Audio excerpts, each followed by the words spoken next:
ए भैया बोली नु 10 रुपया में कई को देवे के बा। अरे बोली है ना रे तो के 10 रुपया में एगो देवे के आते 10 रुपया में दो 10 रुपया में दो ले लो वो बूता गोलम गोलम बूता 10 रुपया में दो। ए भैया आई दो सुंदर लईती अब उतराते 10 रुपया में दो को दे दी का दोहती बोला उतनी दोहती।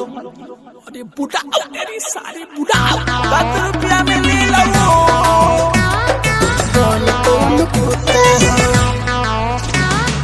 कौन कौन कौन कौन कौन कौन कौन कौन पूछता है।